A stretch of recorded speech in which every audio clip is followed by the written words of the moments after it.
Greetings in the name of our Lord and Savior Jesus Christ.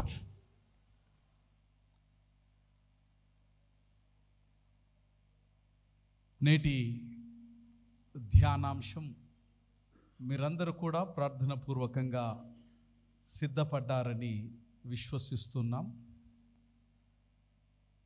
ఎందుకంటే దాదాపు 5 రోజులకు ముందే నేటి ధ్యానాంశంను గూర్చినటువంటి బోధన సామాజిక మాధ్యమంలో మీ ఇంటికి చేరిందని నేను అనుకుంటున్నా. మీరందరూ కూడా నేటి ధ్యానాంశం గూర్చినటువంటి సందేశాన్ని విన్నారు. వినలేదని ఎవరు చెప్పద్దు. విన్నారు కదా? చెప్పరు? విన్నారు. Very good. తెలుగులో కూడా విన్నారు కదా? నవీనయ్య చెప్పండి, విన్నామని చెప్పండి. చెప్పరా? ఇంగ్లీష్లో కూడా విన్నారు. మీరు విన్నారా లేదా? విన్నారు. ఇప్పుడు కూడా వింటారా? ఒకవేళ మీరు వినకపోతే మీరే సాక్షులు, దేవుని ఏమంటారు తీర్పులు. మీరు అందరూ విన్నామని చెప్పారు ఇప్పటిదాకా. నాకు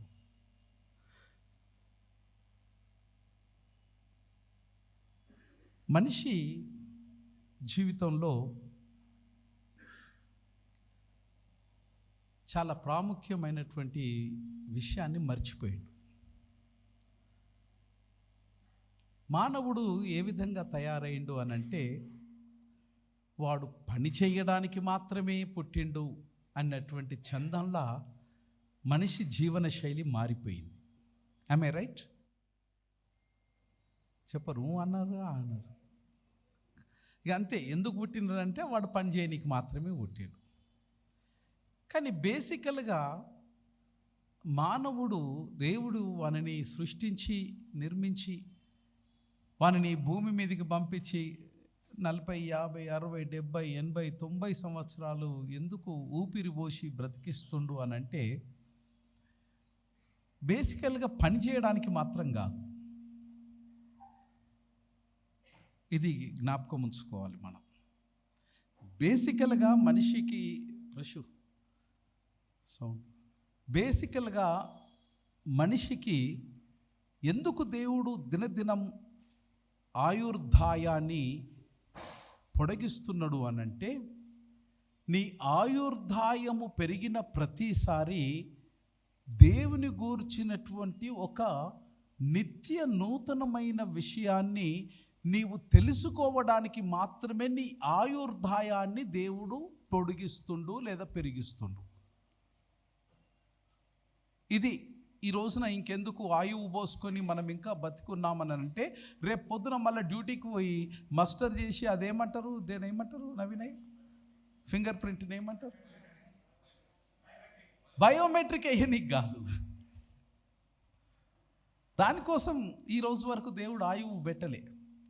God is wanting to teach something today, and if you are alive tomorrow, God is wanted to do something very new tomorrow. For that sake you are alive, not for the sake of to earn bread and butter. ఇది బేసికల్గా మనం అందరము నేర్చుకొని తీరాలి. ఇది నేర్చుకొని తీరకపోతే బహుశా operation success patient died. The purpose of your creation would never be fulfilled in this world. God is trying to talk to you today. సరే, ఇక వినని వాడు భ్రష్టు పట్టిపోతాడు. దానికి మనం చేయగలిగింది ఏం లేదు. యెహోవా దేవుడు దేనికి నియమించిండో దానికి వాడు వెళ్ళిపోతాడు. వాడిని ఆపగలిగిన శక్తి నాకు లేదు, ఆపగలుగుతున్నట్టు వానికి కూడా లేదు. కనుక వాడిని విడిచిపెట్టేసి భ్రష్టత్వంలోనికి పోయినప్పుడు ప్రార్థన మాత్రం చేసి వాని తనువు చాలించిందని అనుకుని విడిచిపెట్టడమే. కానీ విని గ్రహించగలిగిన వాని కొరకు మాత్రమే దేవుని యొక్క సందేశం. If you believe that God is speaking to you, then this word of God is coming to you today. ఈ రోజున ఒక అద్భుతమైనటువంటి అంశం ఇవ్వబడ్డది. తెలుగులో, ఇంగ్లీష్లో రెండిట్లో కూడా దాదాపు మంగళవారం రోజునే సందేశము ప్రసారమైంది. Most of the people might have watched on my YouTube. Now I am not going to repeat the same. Today the word of God is going to come to you in a very fresh way and from a different perspective. చాలా సందర్భాలలో మనం విన్నాం ఏంటంటే work is worship. I may right? Doctor చెప్పాలా? Work is, ఇది నేర్పిస్తాం కూడా పిల్లలకు. సునీల్ అన్న నేర్పిస్తామా లేదా? Work is worship, work is worship, work is worship, work is worship అని యుగాలుగా నేర్పించుకుంటూ వచ్చారు.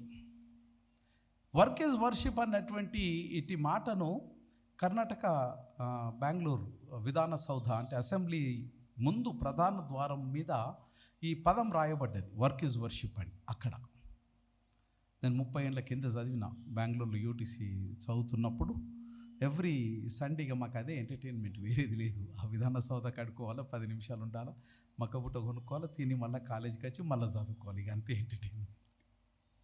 అక్కడ రోజు ప్రతి సండే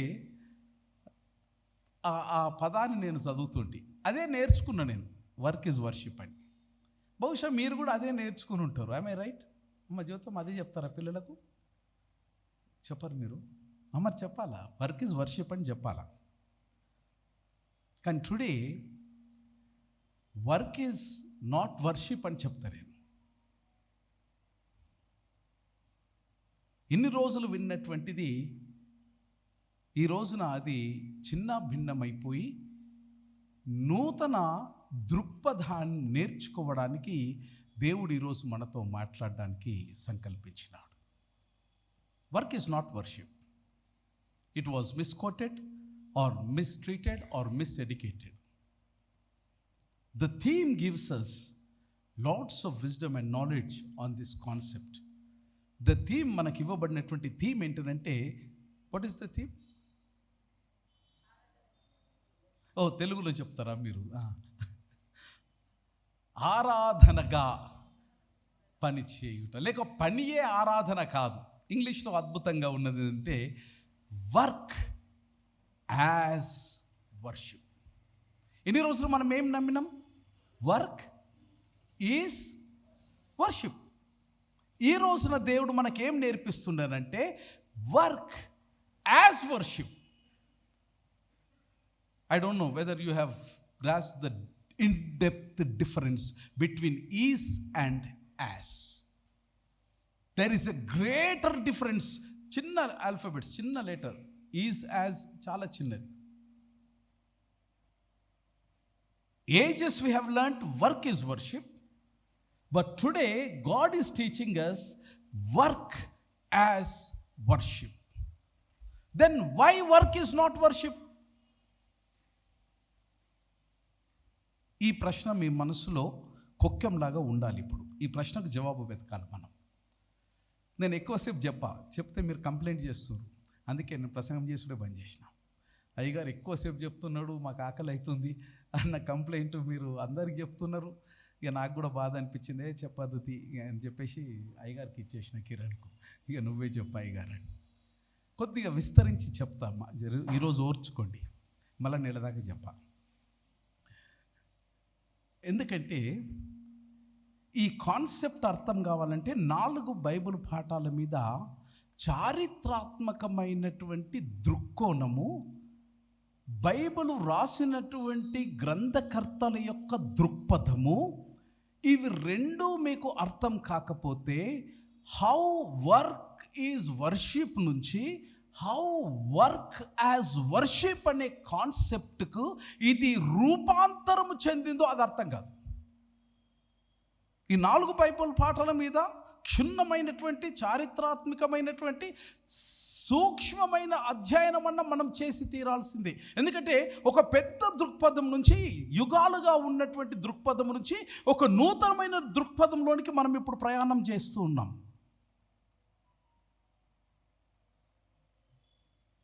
వర్క్ యాజ్ వర్షిప్ లేదా వర్క్ పూర్వపు వర్క్ ఈజ్ వర్షిప్ అనేటువంటిది వాస్తవికంగా పరిశుద్ధ గ్రంథంలో ఎక్కడ డైరెక్ట్గా మనకు ప్రబోధం చేసినటువంటి దాఖలాలు లేవు.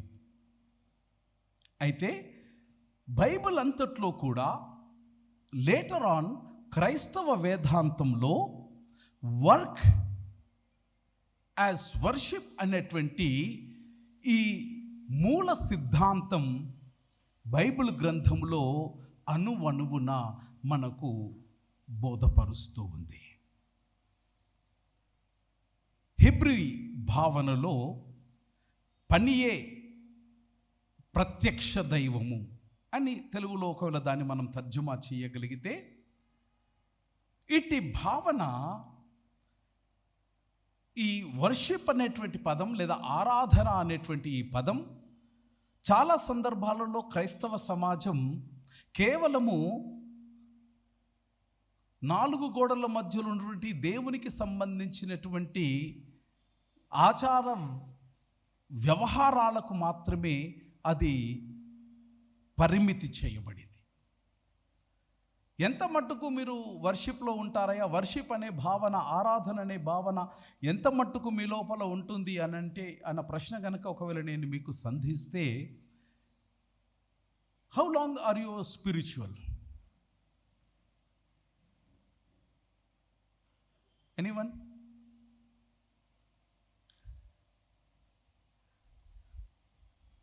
How long?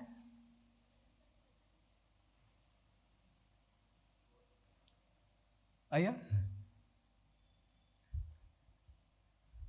చూడు, జవాబు లేదు.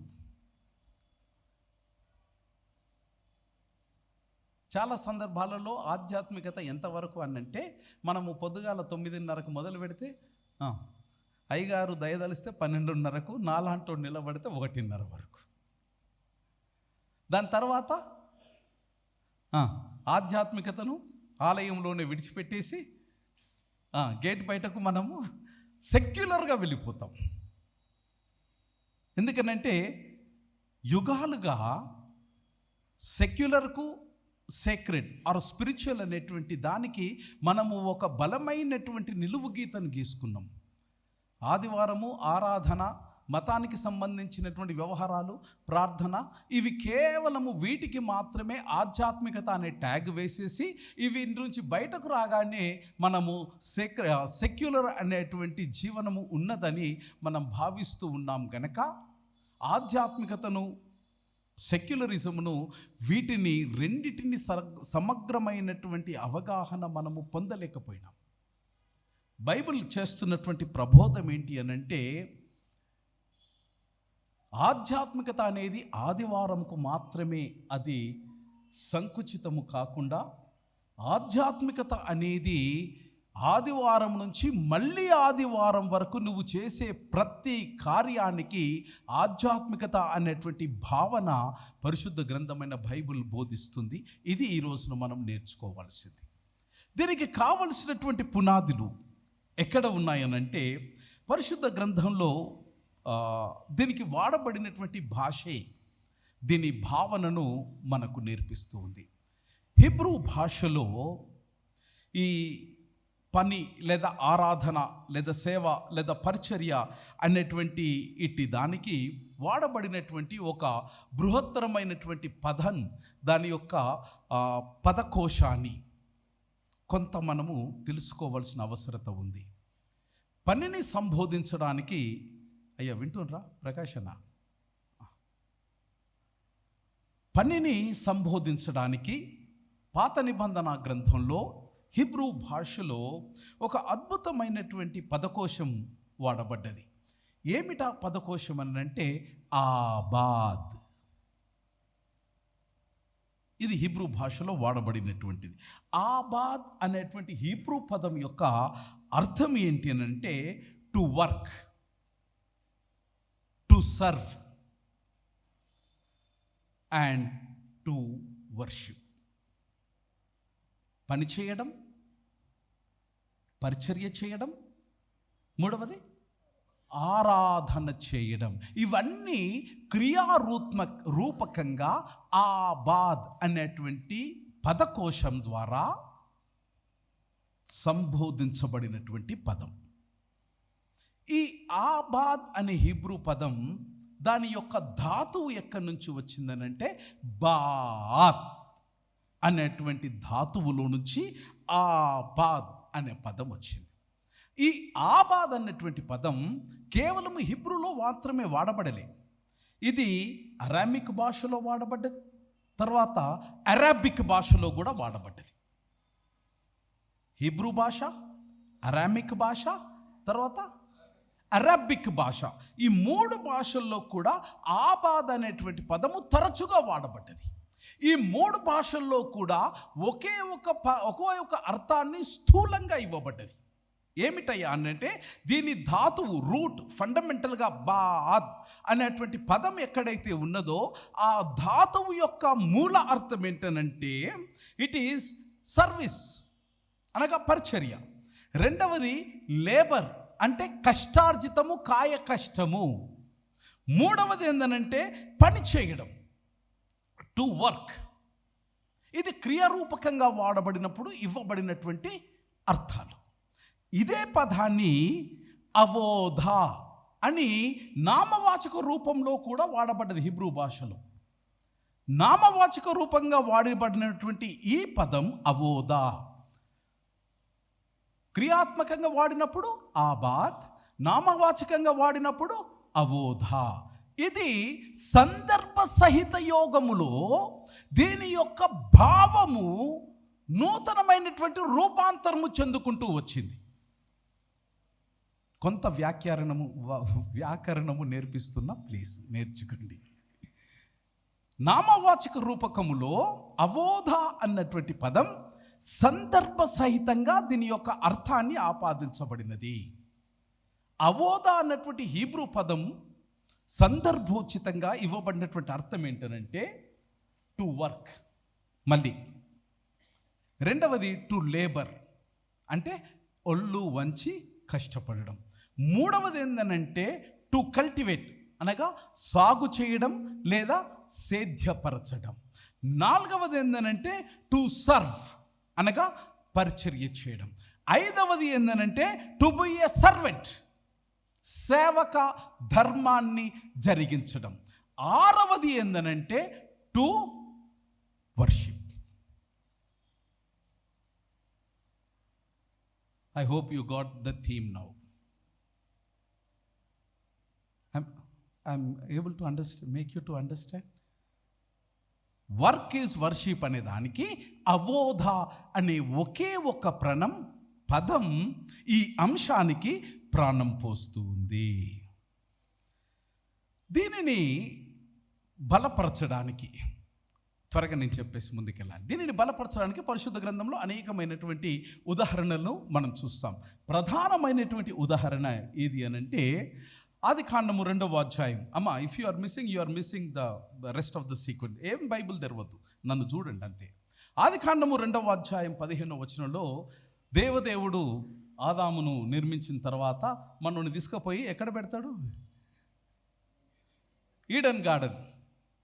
గార్డెన్ ఆఫ్ ఈడెన్లో పెట్టగానే మనం అందరం అనుకుంటాం ఏమంటే, అబ్బా ఎన్ని ఉన్నాయి, ఎన్ని పండ్లు, ఎన్ని పుష్పాలు, ఎన్ని ఫలాలు, 4 జీవనదులు పారుతూ ఉంటే ఆ సెలయేరుల యొక్క జలజలలో మనసు యొక్క పులకింతలో ఆ ప్రకృతి యొక్క ఒడిలో మానవుడు ఎంత హాయి అని అనుకుంటాం.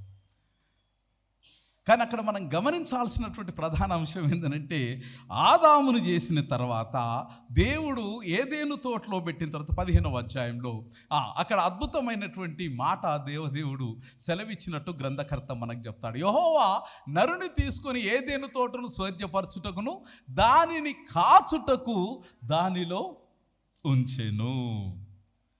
ఇంగ్లీష్ తర్జుమాలో దానిని ఏమన్నారనంటే, Adam was placed in the garden of Eden to work. ఇక్కడ వాడబడినటువంటి హిబ్రూ పదం ఏది అనంటే లే అవోధా అన్న హిబ్రూ పదం వాడబడ్డది. ఆదామును ఏదేని తోటలో ఎందుకు ఉంచినాడు అని అంటే, సుఖపడి 3 పూటలు తిని 4 పూటల రెస్టింగ్ కొరకు కాదు. ఎందుకొరకు ఏదేని తోటలో ఆదామును ఉంచినాడనంటే, అయ్యా దాక్సా ఒళ్ళు వంచనీకి దేవుడు ఆదామును ఏదేనితో పెట్టాడు, ఒళ్ళు దాచుకోనీకి కాదు. మనం అనుకోవచ్చు, అరే ఆదాము పాపం చేయకుంటే ఈ రోజున ఈ షిఫ్ట్ల పని ఏంద్రపై పొద్దున రాత్రి 9 గంటల షిఫ్ట్ 2 గంటల మిడ్ నైట్ రావాలి, ఎవరికి పడ్డది కష్టం, ఆదాము ఒక్కడు చక్కగా ఉంటే ఈ రోజు నీకు కష్టం వచ్చేదా అని ఎప్పుడు అనుకోకండి. పాపము మానవునిలో ప్రవేశించక పూర్వమే దేవుడు పనిని పరిశుద్ధపరిచి ధర్మాన్ని నియమించి మానవుని యొక్క జన్మ పని లేకపోతే అది వృధా జన్మ అని చెప్పడానికి దేవుడు ప్రప్రథమంగా ఆదామును ఏదెనులో ఉంచి సేద్యము చేయడము దైవ ధర్మం అని నియమించి ఆ పనిని పరిశుద్ధపరిచినాడు. అక్కడ వాడబడిన పదం ఏంటంటే లే అవోదా. ఇదే పదం మళ్ళీ కొద్దిగా ముందుకు వెళ్తే అక్కడ ఏం పని? అవోదా అంటే ఏం పని అండి? సేద్యం చేస్తుంటే పొలం చేసుడంటే అమ్మా కష్టపడి పని చేసుడంటే ఉత్తమాట పార కట్టుకొని నాలోతు బొందగొట్టి దాన్ని సేంద్రియమైనటువంటి అదేంది ఆర్గానిక్ మాన్యూర్ చేసి కాల్వలు తవ్వి పొద్దున్న నుంచి రాత్రి దాకా నడుముకు బట్ట కట్టుకొని నడుము పోవంగా ఇంత పని, దానిని అవోధా అని వ్రాయబడ్డది. అంటే అవోధా అనంటే శారీరక కష్టము. నంబర్ 1. ఈ భావననే వెంటనే నిర్గమకాండము 3వ అధ్యాయం 12వ వచనంలోనికి వచ్చేసరికి ఇశ్రాయేలు జనాంగము సినాయి కొండ మీద దేవదేవుని ఆరాధించినట్టు మనం చూస్తాం. ఆ దేవదేవుని ఆరాధించినప్పుడు అక్కడ 2వ దఫా వాడబడినటువంటి పదం ఏంటనంటే మళ్ళీ అవోధా అనే పదం వాడబడ్డది. ఇక్కడ మనిషి కష్టార్జితానికి వాడబడ్డది.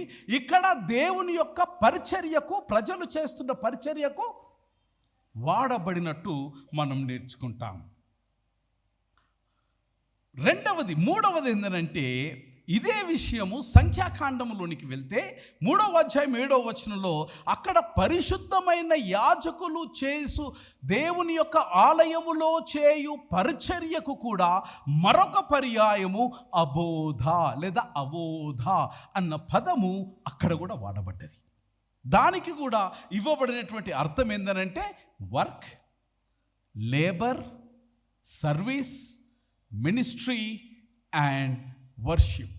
దేవాలయములో చేయు ప్రతి పరిచర్య అది దేవునికి అంగీకారయోగ్యమైనటువంటి కార్యమే అనే భావన మరొక పర్యాయము పరిశుద్ధ గ్రంథంలో అది పునరుద్ఘాటింపబడుతూ ఏ కోణములో ఎవరు ఏ పని చేసినా అది భగవంతునికి ప్రీతి పాత్రమైనటువంటి పరిశుద్ధమైన పరిచర్య అన్న విషయాన్ని నొక్కి వక్కాణించడానికి దేవుడు పదే పదే పొలములో మన్నులో పని చేసిన వానికి, కొండ మీద గీతాలతో పాటలు పాడిన వానికి, గర్భాలయంలో దేవుని యొక్క పరిశుద్ధమైన యాజకత్వము చేసినటువంటి వానికి ఏ తారతమ్యము లేకుండా నీవు చిత్తశుద్ధితో త్రికరణ శుద్ధితో చేయు ప్రతి పని దేవునికి అంగీకారయోగ్యమైనదైన విషయము ప్రస్ఫుటంగా ప్రపంచానికి పరిచయము చెయ్యడానికి దేవుడు వర్క్ ఈజ్ తప్పు మీరు వింటలేరు, వర్క్ యాజ్ వర్షిప్ అని నేర్పిస్తూ ఉన్నాడు. Praise the lord. Hallelujah, hallelujah. ఎందుకు వర్క్ ఈజ్ వర్షిప్ అనలేదు అయ్యా? ఎందుకు అనలేదనంటే దేవుడు ఆయన మన గుణాలు ఎరుక. 2 గంటలు ఓటీ చేస్తే ఎన్ని పైసలు వస్తాయో అని నిద్ర కూడా త్యాగం చేసి ఓటీ చేసే గుణాలు మన బుద్ధులు ఏం తక్కువ బుద్ధులు కావు. వర్క్ ఈజ్ వర్షిప్ అని అంటే వీళ్ళు టోటల్గా నన్ను మర్చిపోయి పనియే దైవం అన్నాడు భగవంతుడు కనుక పనిలోనే దేవుణ్ణి చూసుకొని ఆ పని ద్వారానే ప్రపంచానికి గెలుద్దామని అనుకుంటారు అన్నటువంటి ఆ ఉద్దేశంతో ఆయన ఏమన్నాడనంటే, అరే సోమవారం నుంచి శనివారం దాకా ఓటీలు డ్యూటీలు చేసుకోండి, కానీ ఆదివారం మాత్రం సోమవారం నుండి శనివారం దాకా ఎంత నిబద్ధతగా మీ పొట్ట తిప్పల కోసం మీరు తిరుగుతారు, ఉరుకులాడతారు, క్యాబ్లలో పోతారు, ఎన్ని తంటాలు పడాలను అన్ని తంటాలు పడతారు కనుక అవే తంటలు పడుకుంటా, ఏ మాత్రం తక్కువ కాకుండా ఆదివారము కూడా అదే భావనతో, అదే భక్తితో నీవు నన్ను సేవించడానికి రాకపోతే పని అనేది నీకు ఎక్కడ ప్రధానమైనటువంటి దేవుడు అవుతాడో అన్న ఉద్దేశంతో ఆయన వర్క్ ఈజ్ వర్షిప్ అనలేదు, కానీ work as worship. Hope you got it. మళ్ళీ చెప్తా, అర్థం కాకపోతే ఇది అర్థం కావాలి. ఆదివారం రోజున ఎందుకు ఖచ్చితంగా దేవాలయంకు రావాలి అని అంటే, work is never worship, but you are called to work as worship, because God is our worship.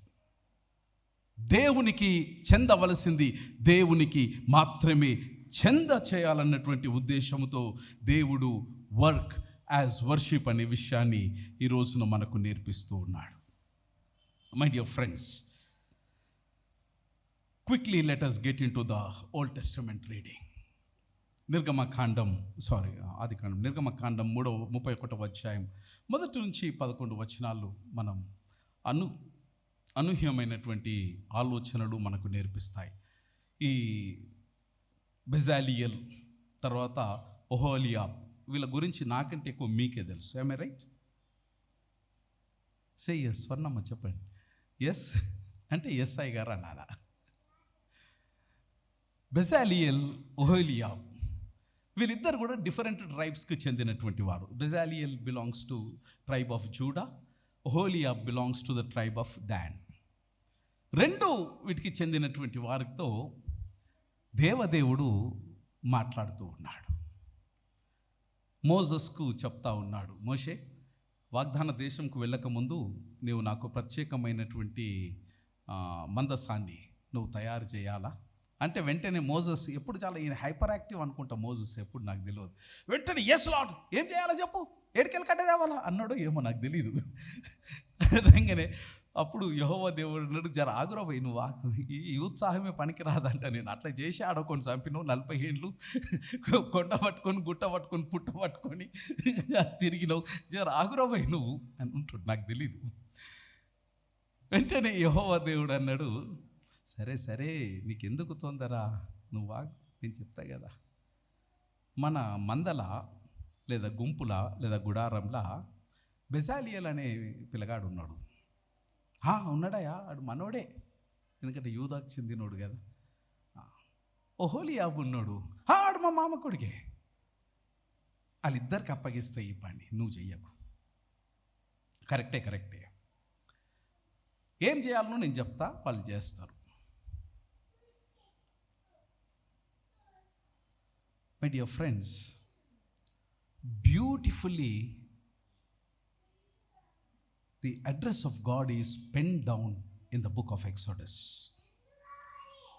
The language that is used to address these two men, gentlemen, Bezaleel and Oholiab, అక్కడ వాడబడినటువంటి ఒక గొప్ప పదం ఏంటంటే, filled with the Spirit of God, with wisdom, understanding, knowledge. For the first time in the Bible, ఆది కాండం నుంచి ఈ బెజాలియల్ వరకు, అంటే మోజెస్, అబ్రహాం అంతా పోయింది, ఇక్కడి వరకు జాగ్రత్త వినండి. మొట్టమొదటిసారిగా దేవుడు తన ఆత్మతో నింపినానని ప్రకటిస్తున్నటువంటి మొదటి వ్యక్తి ఎవరంటే Bezalel. Not Moses, not Noah, not Abraham, not anyone the predominant or dominated figures in the Old Testament. A common man, insignificant man, రోజు కష్టపడి పొట్టబోసుకునేటువంటి ఒక సాధారణమైనటువంటి కళాకారుని దేవుడు ఎన్నుకొని, ఆ కళాకారునికి ఇచ్చినటువంటి మొదటి బహుమానం ఏంటంటే, he is the first person in the Bible who is filled with the spirit of God, knowledge and wisdom. Bezalel might not ever thought in his life. ఎందుకనంటే బహుశా మనోడు మంచి కళాకారుడై ఉంటుంది, లేదా బంగారం చేసేటువంటి హౌసులోడై ఉంటుంది, లేదా రాళ్ళను చెక్కేటువంటి శిల్పాకారుడై ఉంటాడు. ఏదైతేంది, దేవుడు ఇచ్చినటువంటి కళను అతడు జీవనోపాధిగా చేసుకుని పొట్టబోసుకుని ఉంటున్నాడు. రెండవది, ఈ నేర్చుకున్నటువంటి కళ ఐగుప్తు నుంచి బయటకు రాకముందే అతడు అక్కడ కళాకారుడు. ఐగుప్తీయుల కొరకు పని చేసినాడు, ఎందుకంటే పొట్టబోసుకోవాలంటే కష్టపడాలి. అతడు అక్కడ కళాకారుడు. ఈ కళాకారునిలో, ఐగుప్తు నుంచి వచ్చినటువంటి వానిలో దేవుడు ఏది మెచ్చినాడో నాకు తెలియదు. ఎందుకు దేవుని అనుగ్రహానికి పాత్రుడైనాడో కూడా నాకు తెలియదు. ఎందుకు దేవుడు మెచ్చి మొదటి వ్యక్తిగా దేవుని యొక్క ఆత్మ పరిపూర్ణమైనటువంటి అభిషేకానికి యోగ్యుడైనాడు కూడా నాకు తెలియదు. మనకు తెలుస్తున్నటువంటి అంశం ఏంటంటే, బెజాలియేల్ అనేటువంటి ఒక సామాన్యమైనటువంటి కళాకారుని దేవుడు అసామాన్యమైనటువంటి కార్యం కొరకు ఆయనను ఆత్మతో పరిపూర్ణంగా అభిషేకము చేసినాడని పరిశుద్ధ గ్రంథం మనకు ప్రబోధం చేస్తూ ఉన్నది. ఎంత గొప్ప అభిషేకం అనంటే, ఏ పదాలైతే బెజాలియేల్ అనేటువంటి ఈ కళాకారునికి ఆపాదించబడ్డాయో, ఫర్ ఎగ్జాంపుల్ ఇతనికి హీబ్రూ భాషలో ఇవ్వబడినటువంటి పదం filled with spirit of God with wisdom understanding and knowledge అనేటువంటి ఈ పదాలు హీబ్రూ భాషలో వీటిని చోఖ్మా, తర్వాత తెవూనా, దాత్ అనే 3 పదాలు వాడబడ్డాయి హీబ్రూ భాషలో. ఈ 3 పదాలు తిరిగి మరొక వ్యక్తికే వాడబడ్డాయి. బైబిల్ ఎవరికి వాడబడలే. ఎవరా వ్యక్తికనంటే, రాజు అయినటువంటి సొలొమోను యొక్క జ్ఞానాన్ని అభివర్ణించడానికి ఈ చోఖ్మా, తెవూనా, దాఅత్ అనే ఈ 3 పదాలు పరిశుద్ధ గ్రంథంలో 2వసారి ఉటంకించబడ్డాయి. By this hope you will understand how graceful God was towards Bezaleel. అంటే సొలొమోనుకి ఇచ్చినటువంటి జ్ఞానాన్ని, లౌక్యాన్ని, తెలివిని, ఊహాజనితమైనటువంటి శక్తిని ఇక్కడ దేవుని యొక్క ఆత్మ పొందినటువంటి తొలి మానవుడైనటువంటి బెజాలియేలుకు అనుగ్రహించబడినది. My dear friends, you might be under the impression that you are very ordinary man and ordinary women. All these years you must have been thinking that I am totally insignificant in the community. And you must be thinking that no one cares me, no one recognizes me, no one realizes me of my presence. Today the God answers through the life of Bezaleel. Intenante, God calls him by name. అప్పటికే దాదాపు 1 million ప్రజలు ఉన్నారు క్యాంపులో. ఆ 1 million ప్రజలలో దేవుడు బెజాలియేల్ అని పేరు పెట్టి పిలుస్తూ, 1,000,000 మంది ఉండని గాక, a day is coming in your life where God is going to call you by name. Praise God, praise God, praise God, hallelujah. కారణం ఏమై ఉంటుందంటే, నా ఊహ కారణం ఏమై ఉంటుందనంటే, బెజాలియేలుకి ఇవ్వబడినటువంటి కళ ప్రతిరోజు దానిని బెజాలియేలు దేవునికి భయపడుతూ దాన్ని పదున పెట్టడము నేర్చుకున్నాడు అన్నది నా విశ్లేషణ. అప్పటికి ఇంకా చాలామంది హౌస్లోళ్ళు, కంసాలి వాళ్ళు ఉండొచ్చు ఆ క్యాంపులో, 1 మిలియన్ ప్రజలలో లేరని కాదు. కానీ వారందరినీ కాదని బెజాలియేల్ను ఎందుకు దేవుడు గుర్తించి పేరు పెట్టి పిలిచి ఆత్మాభిషేకం చేసినాడనంటే, ఆయనకు ఇవ్వబడినటువంటి పనిని ఆయన భగవంతుని ఆరాధించేటువంటి విధానముగా తన కార్యాన్ని దేవునితో సమానంగా ఆయన పెంచి వృద్ధి చేసుకున్నాడు గనక ఆయనకి ఇవ్వబడినటువంటి ప్రతిభ పట్టము కట్టింది. ప్రైజ్ ద లార్డ్, హల్లెలూయా, హల్లెలూయా. మీరు నమ్ముతారో లేదో నాకు తెలియదు, కానీ నాకున్న నమ్మకం ఏంటంటే, ప్రతిభ ఉన్నవానికి పరమాత్ముడు తప్పకుండా పట్టం కడతాడు. The history reveals and proves time and again. ఇక్కడ కూర్చున్న వారిలో మీరెవ్వరు కూడా ప్రతిభ లేని వారెవ్వరు కాదు, ఎవ్వరు కాదు. దేవుడు మీకు ప్రాణం పోసిందంటే ప్రత్యేకమైన ప్రతిభను మీ లోపల ఉంచినాడు. ఎందుకు మనం జీవితంలో ఓడిపోతున్నాం, ఎందుకు ఫెయిల్ అవుతున్నాం, ఎందుకు మనము ఇన్సిగ్నిఫికెంట్గా మిగిలిపోతున్నాం అనంటే కూర్చున్నటువంటి మీలో 99% మందికి తెలియనటువంటి అంశం ఏంటంటే దేవుడు ఏ ప్రతిభను మీ లోపల పెట్టిందో దానిని గ్రహించలేరు గనక మీరు ఓడిపోయారు జీవితంలో. పక్కన వాడి ప్రతిభ ఎంత మట్టుకు అదే గొప్పదని మీరు భ్రమించిండ్రు గనక ఆ ప్రతిభను మీది చేసుకోవాలనేటువంటి తప్పుడు ప్రయాసం చేసినారు గనక ఒక జీవితం అంతా కరిగిపోయింది.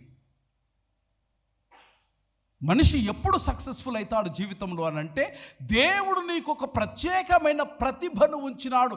ప్రతిభ లేకుండా ప్రాణం పోయలేదు, full stop. Everyone has got a unique skill. నీ థంబ్ ఇంప్రెషన్ ఎంత యునికో నీ ప్రతిభ కూడా అంతే అంతే అంతే యునిక్. దీని కొరకు మనిషి ప్రయాసపడాలి. ఇది ప్రయాసపడిన వాడు మాత్రమే సక్సెస్ఫుల్ అవుతాడు జీవితంలో. లేకపోతే ఉన్నవా, తిన్నవా, పన్నవా, బ్రతికినవా, కష్టపడ్డావా, చచ్చిపోయినవా, అయిపోయా, గాయం, ఖతం. Please remember your thumb impression, it is unique, scientifically it is proved. Therefore God has sent you with a unique skill. The only thing is నీ జీవిత కాలం అంతా నువ్వు పని చేయాల్సింది ఏంటంటే నాకు ఇవ్వబడినటువంటి ప్రతిభ ఏంటి, ఇది తెలుసుకున్నవాడు మాత్రమే సక్సెస్ అవుతాడు. ఇక ఎవ్వరు గారండి సక్సెస్. నువ్వేదో సంపాదించవచ్చు, పైసలు తీసుకోవచ్చు, but there is no satisfaction, there is no purpose in life. Still ₹1,00,00,000 10 కోట్లు ఉన్నోడు కూడా తరచుగానే మాట ఏంటంటే అయ్యగారు ఏమో అట్లా బ్రతుకుతున్నాం కానీ సాటిస్ఫాక్షన్ లేదు అయ్యగారు. ఎన్నిసార్లు అన్నారు మీరు ఈ మాట? That means you have failed. దేవుడు మీలో ఉంచినటువంటి ప్రతిభను తీయడంలో మీరు టోటల్గా విఫలమైపోయినారు. ప్రతిభకు పట్టము కట్టేటువంటి దేవుడు ఉన్నాడని జ్ఞాపకం చేస్తూ, రెండవది, దేవుడు ఒక యాజకుని తొలుతగా అభిషేకించలే, ఆత్మపూర్ణుని చేయలే. ఒక సేవకుడి తొలుతగా అభిషేకించలే, ఆత్మపూర్ణుని చేయలే. లేక ఈ గుడిలో పనిచేసే వారిని తొలుతగా అభిషేకించలే, ఆత్మపూర్ణుని చేయలే. మనకు ఏమాత్రం కూడా ఊహకు అందనటువంటి విధంగా తొలుతగా దేవుడు మోషేను కూడా అభిషేకించకుండా ఎవరిని అభిషేకం చేసినాడంటే కాయ కష్టము చేసుకునే వానిని దేవుడు అభిషేకించినాడు. అభిషేకంలో మొదటి వరుసలో ఎవరుంటారు అని అంటే మీరే. You are the first people who have received the anointment of God. Who will be the last people to get the grace of God? Ante maybe. We are the last fellows recognized by God.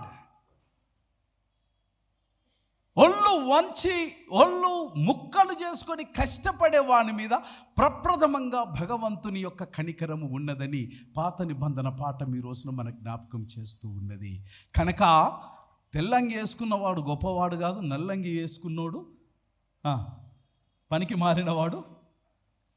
ధైర్యం వహించండి. దేవుని దృష్టిలో మీరే ప్రధానం. దేవుడు మీకే మొదటి అభిషేకాన్ని ఇచ్చినాడు. దేవుడు మిమ్మల్ని మొదటగా ఏర్పాటు చేసుకున్నాడు. మీకు ఆత్మాభిషేకం వచ్చిన తర్వాతనే ఇక్కడ గర్భాలయంలో పనిచేసి మాకు ఆ అర్హత కలిగింది. This is the first thing we learn from the Old Testament. ఇంకా నేను వెళ్ళిపోవాలి, టైం అవుతుంది. Secondly, we learn from the book of Psalms. A beautiful psalm. అద్భుతమైనటువంటి రచన శైలిని ఆ కీర్తనకారుడు యొక్క రచన, దాన్ని ఏమంటారండి, వైభవాన్ని ఎంత గొప్పగా రచించినాడు. మీరు ఇంటికి వెళ్ళినాక చదవండి. ఈ దృక్పథంలో చదవాలి. సాహిత్య శైలిలో 104వ సంకీర్తన మీరు చదవాలి. అది అబ్బురపరిచే విధానాన్ని ఈ కీర్తనకారుడు ఆయన రచిస్తూ ఉంటాడు.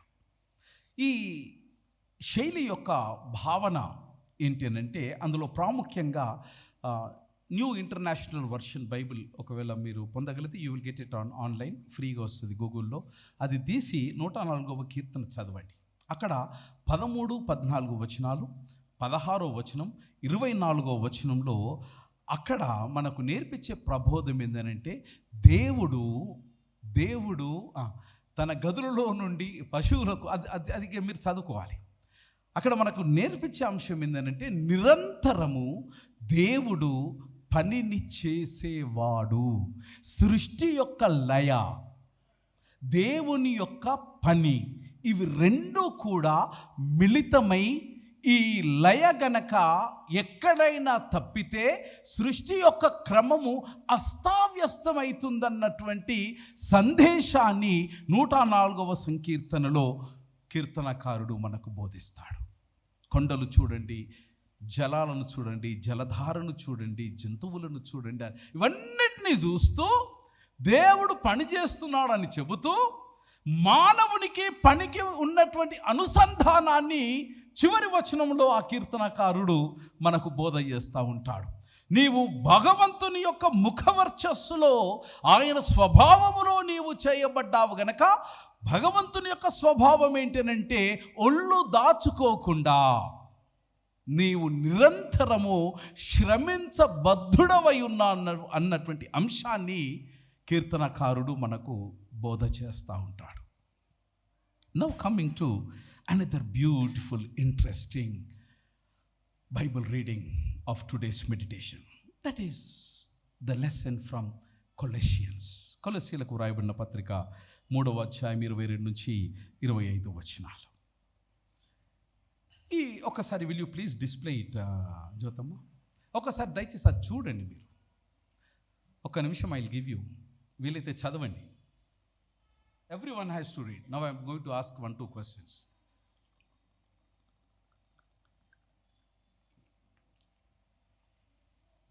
ఇరవై 22 నుంచి 25 వరకు. అలా వద్దే, ఇక వాళ్ళు చదువుకోండి, వాళ్ళు చదువుకోండి. Next 23, 24, 25. Thank you. You see, you should learn there are 2 types of reading. మేము యూటీసీలో కాల్ పెట్టగానే మాకు ఫస్ట్ క్లాస్ ఏంటంటే how to read a book అనేది చెప్తారు. One is skim reading, second one is scan reading. ఇందులో పర్ఫెక్ట్ అయితే తప్ప యూటీసీలో beedis pass అవ్వడం అంత ఈజీ కాదు. తక్కువ కూడా బీడీ బ్యాచిలర్ డిగ్రీ మా చేతికి రానికి మినిమం ఒక 5,000 పుస్తకాలను స్కాన్ రీడింగ్ చేయాల్సిందే. అంత కఠోరమైనటువంటి పఠనం ఉంటుంది యూటీసీలో. అట్లా మీరు కూడా ఇప్పుడు స్కాన్ రీడింగ్ చేసిండ్రని అనుకుంటున్నాడు. What Paul is trying to say? ఎవరికి చెప్తున్నాడు? ఈ ఉత్తరం ఎవరికి రాస్తా ఉన్నాడు? పౌలే రాస్తుంది, పౌలు. But he is writing to someone. అమ్మా ఓ అబ్బా, ఇట్లా వస్తారా మీరు? కొలసీలకే రాస్తున్నాడు, తిమోతికి కాదు. అది ఎవరికి రాస్తున్నాడు అక్కడ? హీఈస్ రైటింగ్ టు దాసులారా అన్న పదం వాడుతున్నాడు. ఎందుకు ఈ దాసులారా అనేటువంటి పదం? ఇంగ్లీష్లో ఇట్ ఈస్ బాండ్స్ మెన్ లేదా స్లేవ్స్, లేదా దీనిని డౌలోయ్ అనే గ్రీక్ పదంతో సంబోధించబడ్డది.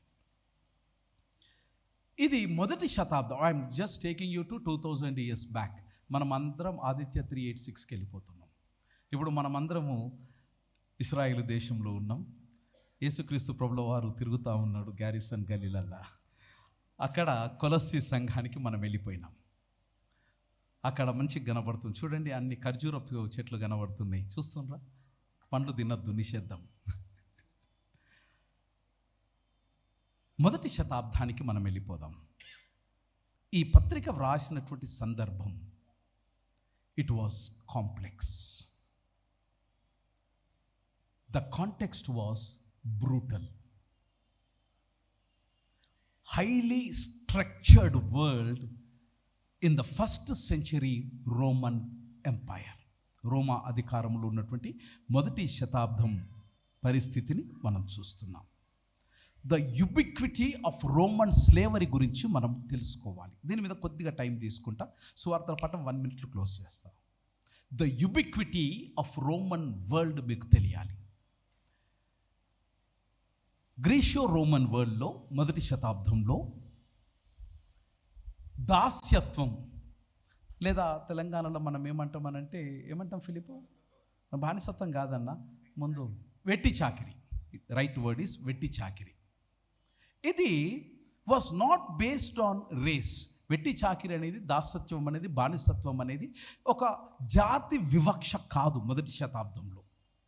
రెండవది, శరీరంలో ఉన్నటువంటి కాంప్లెక్స్ ఆఫ్ కలర్ను బట్టి కూడా కాదు జాతి వివక్ష, దాస్యత్వం. మూడవది, రంగును బట్టి కాదు దాస్యత్వం. మరి దేని బట్టి దాసత్వము? అంత ప్రధానంగా ఉంటే తప్ప పౌలు గారు కొలసీలకు ఉన్నటువంటి దాసులకు ఈ ఉత్తరాన్ని వ్రాయాల్సినటువంటి అవసరం ఎందుకు వచ్చింది అని అంటే, ప్రాథమికంగా మొదటి శతాబ్దంలో ఎక్కడ రోమా పరిపాలన జరుగుతుందో, యేసుక్రీస్తు ప్రభుల వారు ఎక్కడైతే ఏ పుర వీధుల్లో ఆయన ప్రయాణం చేసి నడిచినాడో అక్కడ ప్రాథమికంగా దాస్యత్వం అనేది దేని నుంచి జనించింది, ఎక్కడి నుంచి ఉద్భవించింది అని అంటే, మొట్టమొదటగా యుద్ధము చేసిన తర్వాత గెలిచినటువంటి రాజులు గెలిచినటువంటి దేశం నుంచి ప్రజలను బలవంతంగా తీసుకొని వచ్చి వారిని బాండెడ్ లేబర్గా చేసినటువంటి జనాంగం అది. రోమా ఏ దేశంలో గెలిచినప్పటికీ అక్కడి నుంచి మంచుకున్నోళ్ళను పట్టుకురావడం అది సహజమైనటువంటి. భారతదేశం ఏం తక్కువ కాదు. ఇక్కడ కూడా రాజులు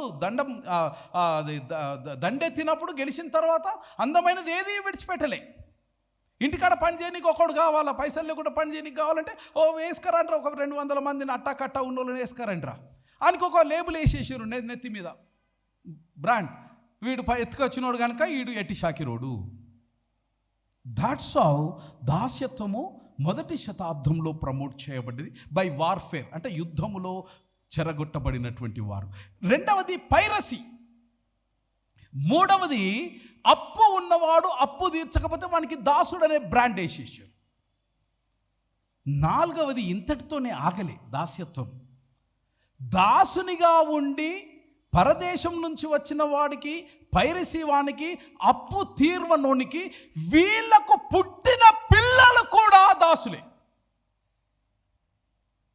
ఇది ఒక తరంతో ఆగిపోలే. కడుపులో పుట్టినటువంటి 7 పిడిలు అంటే 7 తరాల వరకు వీళ్ళు దాసులుగానే బ్రతకాలి.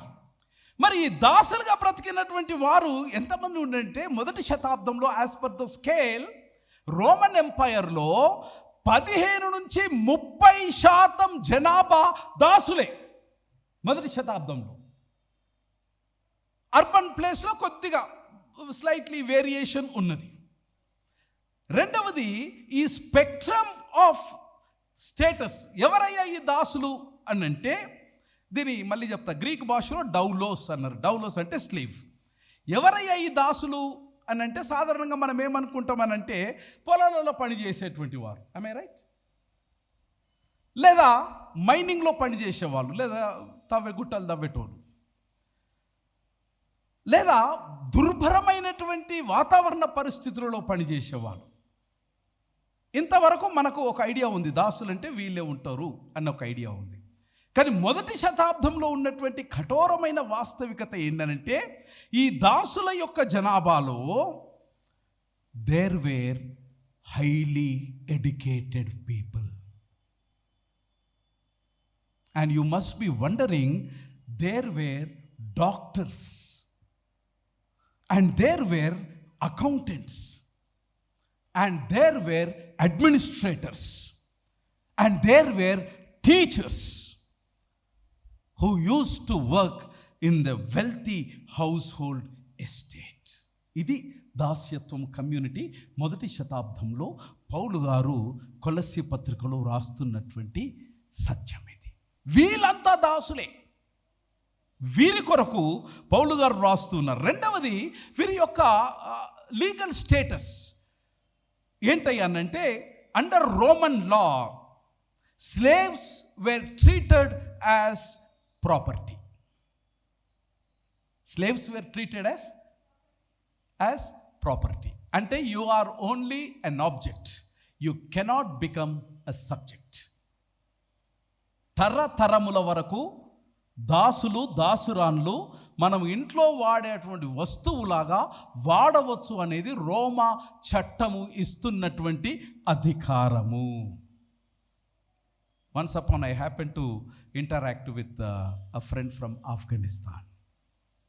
ఏదో విషయం వస్తూ ఉంటే ఆయన తన భార్య గురించి ఏదో చెప్తా ఉన్నాడు. చెప్తా ఉంటే आपको पता है, do you know my friend, my Ghulam is this, Ghulam is that, Ghulam makes everything for me అని చెప్తా ఉన్నాడు. నేను బాగా ఒక అర్ధగంట విన్నా. ఈ గులాం ఇంత పనులు చేస్తుంది కదా, మరి ఎందుకురా గులాంను పెట్టుకున్నావు, వై డోంట్ యూ మ్యారీ అన్నా. You know why I should marry, I have already married అన్నాడు. Then what is the need of your గులాం అన్నా. Then he said, I was addressing my wife.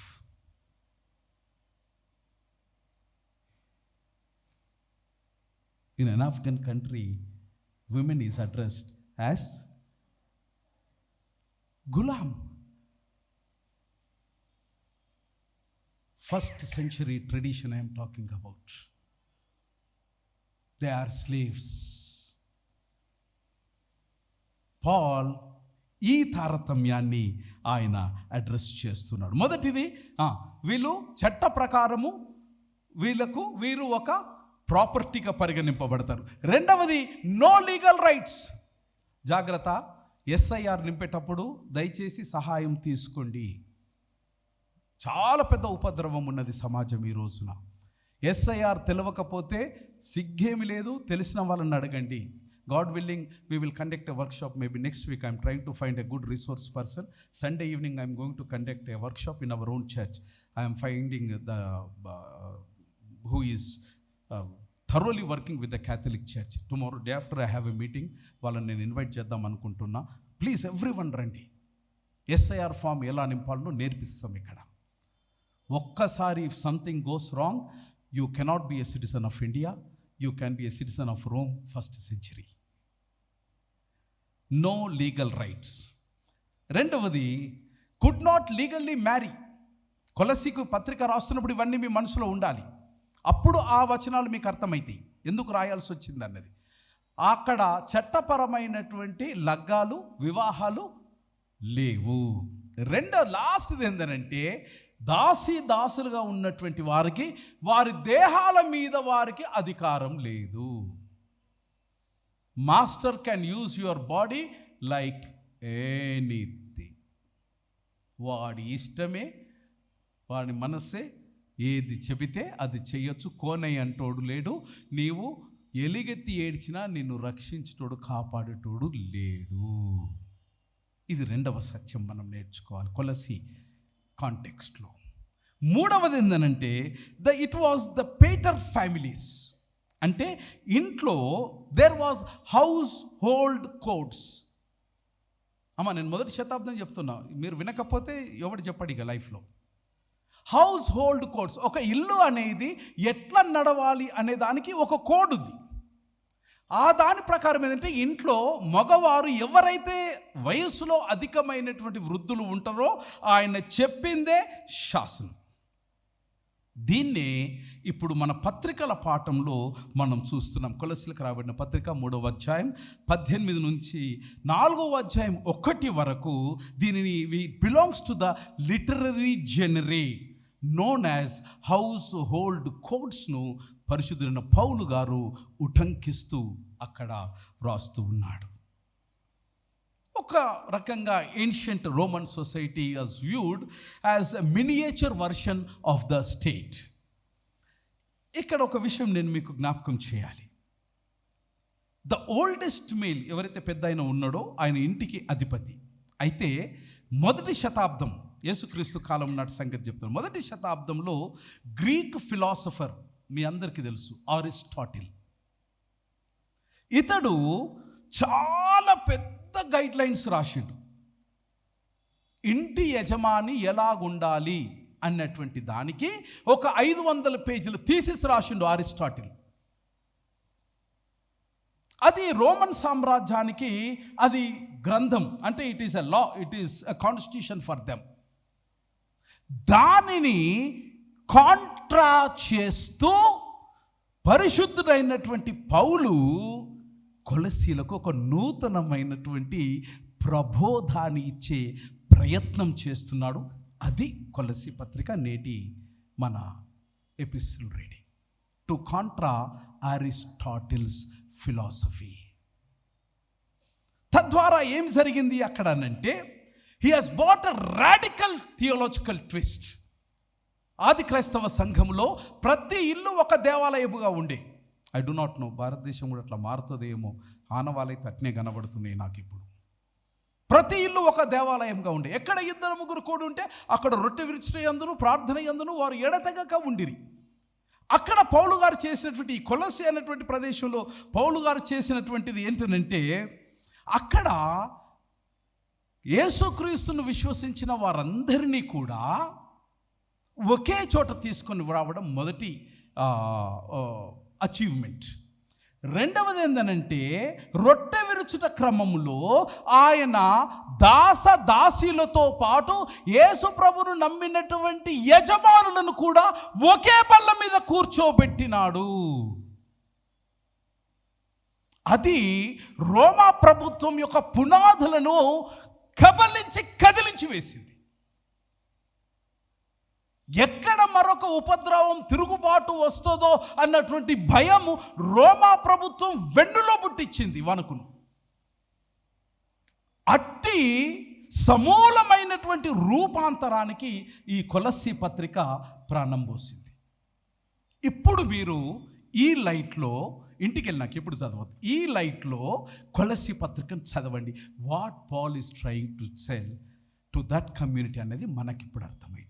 వాళ్ళను కన్సోల్ చేయడానికి పౌలు గారు చెప్పినటువంటి మాట ఏంటంటే, బెటా, God can understand you not with eye service but as pleasers. 22వ వచనంలో, మనిషి ఏమున్నది రబై, నువ్వు నమ్మకంగా చెయ్యి, వాడు మెచ్చుకుంటే మెచ్చుకున్నాడు, మెచ్చుకోకపోతే మెచ్చుకోలేదు, ఇడ్సబెట్టేసి. ఎందుకంటే వాడు మెచ్చుకోకపోతే మొదటి శతాబ్దంలో వానికి వచ్చే రివార్డ్ ఏంటంటే కొరడాతో కొట్టేవారు. ప్రతి చిన్న తప్పుకు ఒక కొరడా దెబ్బ. కనుక నీ మనసు విరిగి వైకల్పం చెంది నువ్వు వేదన పడి చేయాల్సిన ధర్మము చేయకుండా పోతే శారీరకమైనటువంటి బాధ అధికం అవడం తప్ప ఇంకేమీ లేదు. అయితే నీవు పొందాల్సినటువంటి ఆ యొక్క ధర్మంలో ఉండాల్సినటువంటి ఆ బహుమానం ఏదైతే ఉందో పైనున్నటువంటి భగవంతుడు మెచ్చితే సరిపోతుందని వారి యొక్క ఆత్మీయ స్థితితో పాటు మానసికమైనటువంటి సెల్ఫ్ ఎస్టీమ్ను పెంపొందించే ప్రయత్నం చేస్తూ ఉన్నాడు. That is first thing. రెండవది, ద రివర్సల్ ఆఫ్ ఇన్హెరిటెన్స్. నూతనమైనటువంటి వారసత్వం పరలోకమందున్నటువంటి దేవుడు మనకు నిశ్చయంగా ఇస్తాడని చెప్పడమే 24వ వచనం యొక్క సారాంశం. మూడవది, జో కర్నా ఓ భర్నా. 24వ వచనం సారాంశం అది. మరచిపోకు, కాలానికి చాలా మెమరీ పవర్ ఎక్కువ. నీవు చేసింది నీవు మరచిపోతావేమో, గాయపడినటువంటి మనిషి మర్చిపోతాడేమో, కార్చిన కన్ను తన కన్నీరును మరుస్తాదేమో, కాలము తప్పకుండా హిసాబ్ కితాబ్ యహా చుకా నాహీ హే. ఇది 24వ వచనం యొక్క వీటి వల్ల వారి యొక్క మనోధైర్యాన్ని నింపే ప్రయత్నం పౌలు గారు చేస్తూ ఉన్నారు. The dignity of a labour is being elevated. Now I'm going to close it. Last is లూకాసు వార్త. వాస్తవికంగా ఈ 17వ అధ్యాయం 7 నుంచి 10 వచనాలు అది మీరు ఇంటికి వెళ్ళినాక చదవండి. అది కొద్దిగా చిందరబందర కనబడుతుంది. ఎందుకంటే మీది వచనాలకు, మధ్యల వచనాలకు, కింది వచనాలకు ఎక్కడ స్వాంతన పొంతన అనేది సాధారణంగా కనబడదు. ఎందుకు కనబడదు అని అంటే, ఈ 17వ అధ్యాయం ఏదైతే చదివినామో ఇది వాస్తవంగా చాలా పెద్ద అధ్యాయం. మీరు ఊహ కూడా ఊహించి ఉండరు. ఈ అధ్యాయం ఎక్కడ ప్రారంభమవుతుంది? 17వ అధ్యాయం చదువుకుంటున్న మనం ఎక్కడ ప్రారంభమవుతుంది అని అంటే, లూకాసు వార్త 9వ అధ్యాయము 51వ వచనంలో ప్రారంభమై ఎక్కడ అంతమవుతుంది అంటే, లూకాసు వార్త 19వ అధ్యాయం 27వ వచనం ఎక్కడ అంతమవుతుంది. ఇది అంత సుదీర్ఘమైన ప్రబోధం యేసుక్రీస్తు ప్రభుల వారిది వన్ స్ట్రెచ్లో రాసేసి, తర్వాత ఆఫ్కోర్స్ ఆఫ్ చాప్టరైజేషన్ అవి లేటర్ ఉన్నాయని. అందుకే 17వ అధ్యాయంలో అది మీరు విన్నరా సువార్తల పాఠం? ఏమో గారు ఇంత చెప్పినాక ఇంకేడ యాది ఉంటుంది. అది కొద్దిగా హార్ష్గా వినబడుతుంది. మీరు ఇంటికి పోయినాక చదవండి, అబ్బా మెర్సిలెస్గా వినబడుతుంది. ఏమంటాడనంటే యేసు ప్రభు, అరే బాబు దినమంతా నువ్వు పొలం దున్నొచ్చినావు, లేదా అరలు కొట్టొచ్చినావు, మందు చల్లొచ్చినావు, ఎండల పడొచ్చినావు, అది చేసినావు ఇది చేసినావు, ఇంటికి వచ్చి జర నడుము వాల్స్తుంది. ఎందుకంటే ఒళ్ళు హూనం అవుతుంది కదా. నడుము వాల్సే టైంలో అయితే యజమాని ఏమైందా, జల్దీగా తయారై నాకు అన్నం పెట్టి కూర పెట్టి ఆకలి అవుతుంది, పొద్దునంతా చెట్టు కింద వన్నా. హౌ ఇట్ సౌండ్స్ చెప్పరు కదా. హార్ష్ అంటే మామూలు హార్ష్ కాదు, విన్నారా? నెనరు లేనోడు అంటారు తెలంగాణ భాషలో, మరి నాకు తెలియదు ఇంకే ఎట్లా అంటారో. కరుణ లేనోడు అడు మనిషే కాదు, అది చెప్తున్నాడు ఇక్కడ. ఏందయ్యా ఇక్కడ కాంటెస్ట్ అని అంటే, Jesus was trying to address the culture of farm culture. This is something happening where there is a farm. అక్కడ ఒక పనోడు ఉన్నాడు, యజమాని పోయిండు, దినమంతా పనోడు యజమాని చేసిండు. ఫాము యజమాని తప్ప ఇంకొకటి లేడాడ. నువ్వు ఎంత కష్టపడ్డా సరే, నువ్వు ఆకలి అవుతుందన్నప్పుడు యజమానికి. This is a context. So తప్పుగా అర్థం చేసుకోవద్దు, కాంటెక్స్ట్ ఇది. ఈ కాంటెక్స్ట్లో యేసుక్రీస్తు ప్రభుల వారు మాట్లాడుతున్నటువంటి మాట ఏంటనంటే, faithful servants understands his calling. ఎంత కష్టమైనప్పటికీ 7-8 వచనాలలో నమ్మకమైనటువంటి విశ్వాసపాత్రుడైనటువంటి సేవకుడు తన యొక్క పిలుపును ఆయన అర్థం చేసుకుంటాడు. This is very very important. అందరి జీవితాలు, అందరి బ్రతుకులు ఒకేలాగా ఉండయి మిత్రమా. ప్రక్కనున్నటువంటి వానికి శీఘ్రంగా ఫలితము రావచ్చు. ఒకే తల్లి కడుపున పుట్టినటువంటి మరొక బిడ్డకు, అంతేందుకు కవల పిల్లలుగా పుట్టినటువంటి వారికి ఒకే భవిష్యత్తు ఉండదు. ఒక బిడ్డకు శీఘ్రంగా జీవితంలో ఉన్నతి కలుగుతుంది, మరొక బిడ్డ ఉన్నతి కలగాలంటే 30-40 ఏళ్ళు పడుతుంది. ఎవరిని నిందిద్దాం? మన చేతుల్లో లేదు అది. అందుకే పౌలు గారు అటువంటి సందర్భాన్ని మనసులో ఉంచుకొని వారు అంటున్నటువంటి మాట ఏంటంటే, faithful servant understands his calling. నమ్మకమైనటువంటి దాసుడు తన పిలుపును అర్థం చేసుకుంటాడు. హోంగే కామియాబ్, మై హోంగా కామియాబ్, ఏక్ దిన్ మనిమే హై విశ్వాస్, పూరా హై విశ్వాస్. చావక ముందు, చివరి శ్వాసకు ముందైనా నేను జీవితంలో ఎదుగుతాను అనేటువంటి నిరీక్షణ కలిగి నీ పిలుపుకు నమ్మకమైనవానిగా జీవించడానికి నేర్చుకో అన్నది సువార్తల పాఠం యొక్క మొదటి సందేశం. రెండవ సందేశం ఏంటంటే, faithful servant obeys without demanding recognition. This is a major problem. Everyone wants to be recognised. Am I right? చెప్పరు అయ్యా. 10 మందిలో ఉన్నప్పుడు షబాస్ అని అనిపించుకున్నాడు ఇష్టం లేదా? భాస్కర్ అంటే మీకు ఇష్టం లేదా? ఇష్టం లేదా? ఉన్నది. ఉత్తమ మాట, అది అబద్ధమైన మాట. Everyone wants to be recognised. 10,000 మందిలో ప్రియుడు అని దేవుడే సెలవిస్తూ ఉన్నాడు. బట్ మై ఫ్రెండ్స్, ఇది నీవు అనుకున్నప్పుడు ప్రతిసారి రాకపోవచ్చు. రాకపోయినంత మాత్రాన నువ్వు వ్యర్థుడవు కాదు, అల్పుడవు అంతకన్నా కాదు. ఎందుకంటే నీకు ఇవ్వబడినటువంటి పిలుపు ప్రపంచంలో నీ ఒక్కరికి ఇవ్వబడ్డది. ఆ పిలుపుకు రావాల్సినటువంటి ఆ పట్టం ఏదో ఒక దినం వస్తుంది. అప్పటి వరకు నీవు ఓపిక పట్టి నీ నమ్మకత్వంలో నీవు ఎక్కడ కూడా తగ్గకూడదన్నది రెండవ పాఠం మనం సువార్త భాగంలో నేర్చుకుంటాం. మూడవది faithful servants wax with humility. చాలా నమ్మకంగా, విధేయతతో నీకు పిలువబడినటువంటి పిలుపు మీరు నడవడం నేర్చుకోవాలి. లాస్ట్ది ఏంటంటే, faithful servants finds joy in doing God's will. Everything is God's will. ఇది నమ్మాలా, ఇది నమ్మాలి. నీవు పరిచర్య చేస్తున్నావా, ప్యూన్ పని చేస్తున్నావా, ప్రైమ్ మినిస్టర్ అయినవా, అవన్నీ పక్కన పెడితే నువ్వు ఏమై ఉన్నావో భగవంతుని బట్టి ఉన్నావని నీవు ప్రగాఢంగా విశ్వసించగలిగితే, ఆ విశ్వసించిన దానిలో భగవత్ సంకల్పం ఏమై ఉన్నదో అని గ్రహించగలిగితే, అంతకు మించినటువంటి సార్థకత నా దృష్టిలో భూమి మీద ఇంకొకటి లేదు. ఎవ్వరూ గొప్పవారు కాదు పిలుపులో, ఎవరు తక్కువైన వారు, అల్పమైన వారు అంతకన్నా కాదు. No one is superior, no one is inferior. This is dignity of labour. You are what you are. आप जैसे कोई नहीं है ये दुनिया में. ఎందుకనంటే ఫింగర్ ప్రింట్స్ మీకు లాగా ప్రపంచంలో ఎవరికి లేవు. ఇది ఒక్కటి యాద పెట్టుకోవాలి. నువ్వే 30 మార్క్ కానివి, నువ్వే 35 మార్క్ కానివి. आपके उतना दम किसको भी नहीं है इस दुनिया में. నీ టైం వస్తుంది, పక్కన టైం వచ్చింది, వీలైతే సంతోషించు, అభినందించు, ఆశీర్వదించు. నీ టైంకి వస్తుంది ఒకరోజు. ఆ దినం వరకు నీవు నమ్మకంగా బ్రతకడం నేర్చుకో, నిన్ను నువ్వు ఇంప్రూవ్ చేయడం నేర్చుకో.